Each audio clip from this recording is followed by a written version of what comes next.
So what's going on in the real estate market for the greater Denver Boulder area? Stay tuned for more information.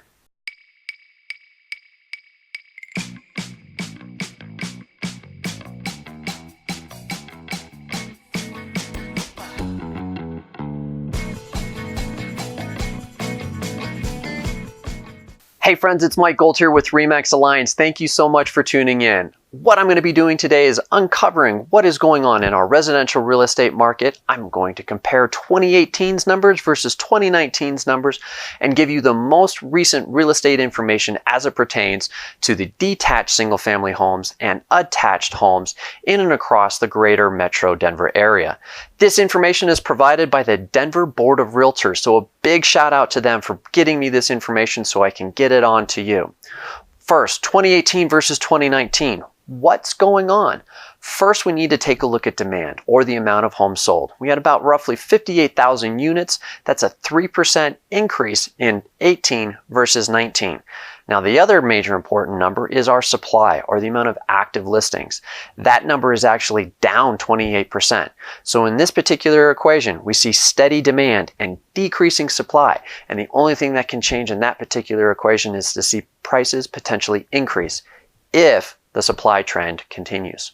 What is going on with regards to prices, both detached and attached? We see that the average sales price is roughly $487,000. That's a 3% increase from last year, and volume-wise, the market is chugging right along. We're at $28.4 billion, and that too is a 6% increase when taking a look at 2019 versus 2018.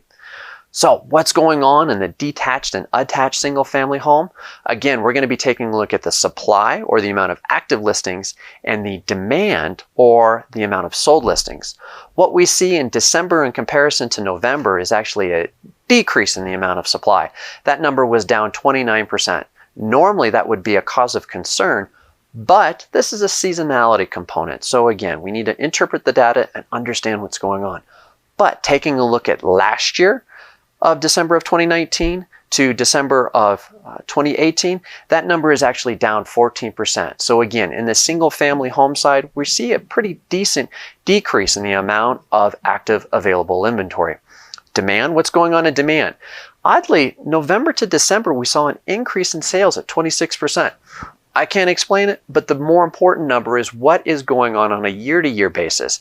That number is down 8%. So what we do see is a decent decrease in the amount of supply and a decrease in the amount of demand. So these two numbers are probably going to equal each other out. A little bit more legs potentially because of the supply side equation of what's going on.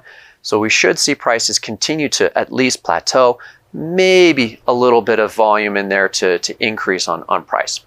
How long does it take to sell a home? Roughly about 41 days. That's 5 days longer than November. And then looking at last year, it's a decrease of 1 day. What's going on in the attached single family world? Well, we saw a decrease when taking a look at December to November of down 26%. Again, same thing on the attached single family side. Most people are not going to be putting their home on in the middle of winter, so that number is to be expected. But year to year average, we actually see a reduction in the amount of supply on the attached single family homes of about 5%. What's going on in the demand? Same here too, is that we had an increase in the amount of sales from November to December, roughly about 4%, but a big increase in the overall December numbers, up 17%. So what this is telling us is that we have demand steady, but again, a relatively decent decrease in the amount of supply. So a little bit more legs with regards to the attached single family home to potentially have an increase in the purchase price. What is the average purchase price for an attached single family home, you say?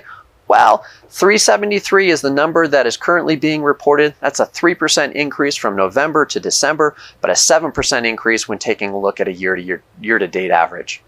This number, how long does it take to sell a home? Roughly 41 days, just like on the attached single family side. That's 7 days longer than November and 5 days longer than taking a look at December of last year. So what does all this mean?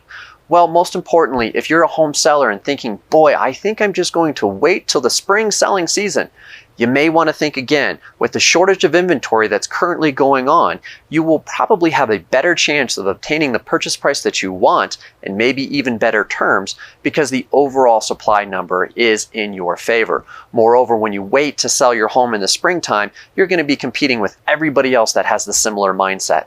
Also, too, if you're thinking about what is real estate doing in your specific neighborhood, give me a phone call, click, or email, and what I'll be able to do is put together a detailed analysis of the real estate activity in your specific city and, more importantly, your specific neighborhood. Again, thank you so much for tuning in. Mike Gold with RE/MAX Alliance. Till next time.